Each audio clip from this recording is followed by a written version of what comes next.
baay'eewwan nama akka jedhanitti sodaa guddaan addunyaa kanarra jiru sodaa yaada namootaati.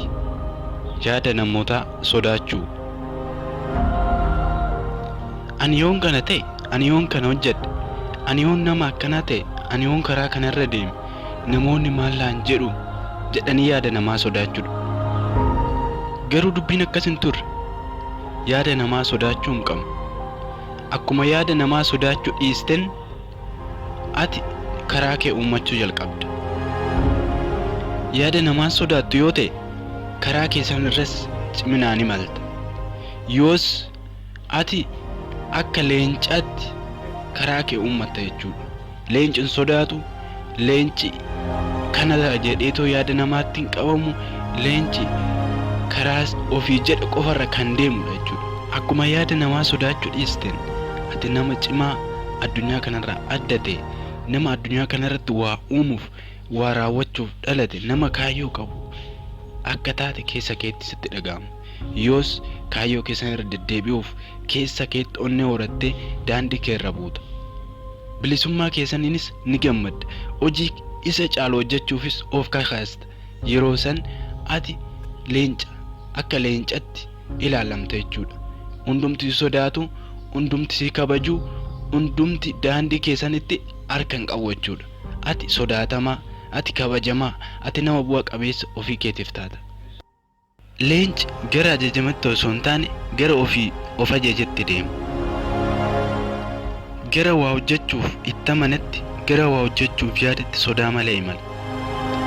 Leenca akkana ta'e, kanarra bahi, kanarra bu'i, kana hojjedhu, iddoo kana ooli, iddoo kana buli jettee ajajuu hin dandeessu.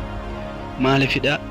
Inni bilisummaa mataasaa waan qabuuf, waan ofitti amanuuf, waan hojjechuu barbaade ofiisaa qofa akka hojjetu waan amanuuf ajaja namoota biroo yookaan ajaja wantoota biroo fudhatu. Leenca ati gaggeessuu hin dandeessu. Ofiisaa of gaggeessa malee. Leenci hooggantoota biraa qaba osoo hin taane yookaan bineensota biraan hoogganamu osoo hin taane mootummaa mataasaa qaba. Ofiin of hooggana. Ofiif of to'ata.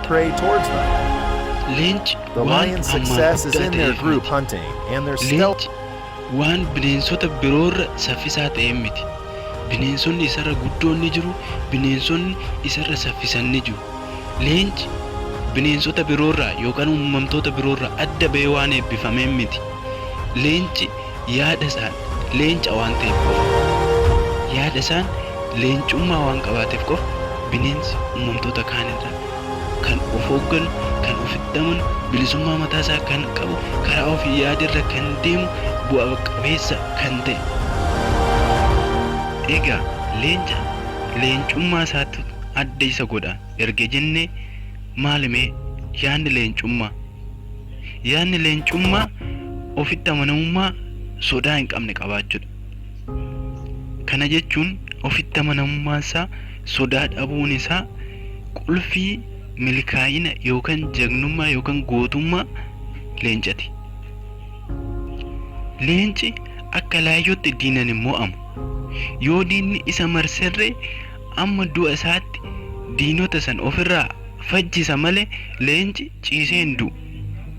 Leenci ifin bineensota 10 yoo marfamerre bineensota 10 kufee harka hin kennu.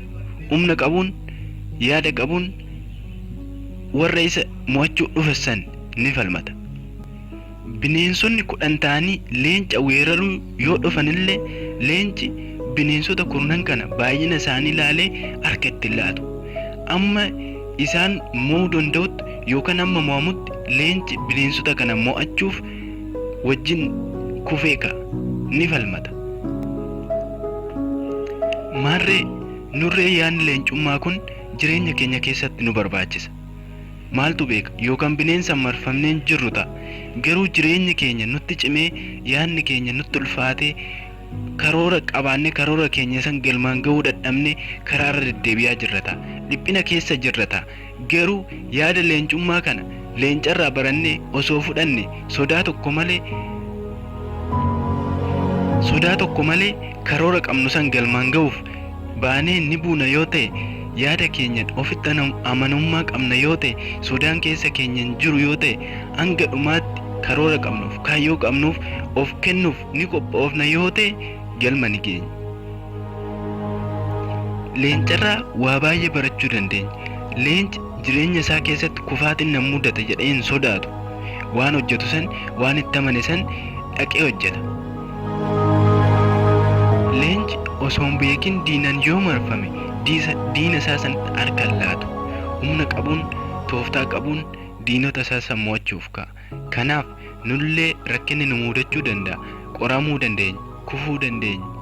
Garuu rakkinoota kana hunda laallee harka kennina yoo ta'e nuti meentaalitii yookaan sammuu leenci qabu san hin qabnu jechuudha. Yaada leencummaa jireenya keenya keessatti ni qabna yoo ta'e kufaatii keenya saniif harka kennuu hin qabnu. Kufaatii keenya san akkamitti akka keessa baanu fuuldura dhaabannee kufaatii keenya san falmuu qabna jechuudha. Yoos bakka yaanne, karoora yaanne ni geenya. Tasuma jireenya keenya keessatti abdii kutuu hin qabnu. Abdii kutuun amala warra dadhabdootati. Leenci abdii hin kutu. Leenci gara fuulduraatti deema. Haalli qorumsaa itti baay'atullee leenci gara fuulduraatti deema. Ni falmata. Fuuldura dhaabbatee falmata. Nurreessani rakkinnoo nu mudate qorumsa keessatti hokkufne dafnee abdii kutuu hin qabnu. Gara fuulduraatti imaluu qabna. Maaltu beeka? Karoora kee, yaada kee galmaan ga'uuf waggoota baay'ee itti dhamaate ta'a. Itti dafqite ta'a, itti dhiigde ta'a. Garuu ammarra geessee waa'ee karoora keetii san yaaddee abdii kutachaa jirta ta'a. Garuu akkas miti. Abdiin kutatin. Cimi gara fuulduraatti deemi. Karoora kee galmaan ga'uuf halkanii guyyaa jabaadhu. Harka hin kennin sammuu leencaa qabaadhu. Karoora kee galmaan ga'uuraa dudduubatti deebite osoo hin taane iddootti waa sirreechuu qabdu sirreeffachaa, iddootti cimsuu qabdu cimsaa gara fuulduraatti imaluu qabda. Maaliif addunyaan kun namoota dadhabootaaf hin taatu. Addunyaan kun namoota cimoodhaaf kan uumamtedha. Addunyaan tun namoota abdii kutaniif hin taatu. Addunyaan tun warreen abdii qaban, warreen fuulduratti tattaafataniif kan uumamtedha. Atis isa abdii kutate osoo hin taane isa abdii qabu haga dhumaatti isa kaayyoo isaatiif, isa karoora isaatiif wareegamu ta'e. Rakkinoota kaayyoo kee galmaan ga'u si mudatan san dudduuba deebitee ilaaltee itti hin dhiphatin. Beektonni rakkinni jireenya mi'eessiti akkuma jedhan rakkina malee waa argachuu hin danda'an. Leenci waan hojjechuuf ka'e sanitti ni amana. Onnee guutuudhaanis hojjechuuf itti seena.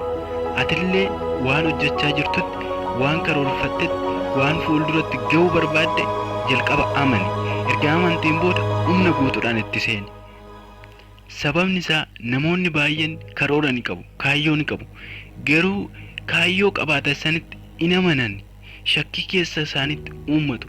Garuu keessa keetti karoora karoorfatte sanitti amanuu qabda. Ni shakkita yoo ta'e kufaatii si mudata. Kufaatii sanirraa ka'uuf immoo dhiibbawwan garaagaraa sirra ga'uu danda'a. Garuu itti amantee nan ta'a, kufuyyuu nan ka'a jettee itti seenta yoo ta'e waan yaadde san karoora keessan galma ni geessa. Itti gaafatamaan karoora keetii, itti gaafatamaan jireenya keetii, itti gaafatamaan milkaa'uu keetii siif si qofa waan ta'eef namoota biraa hin ilaalin.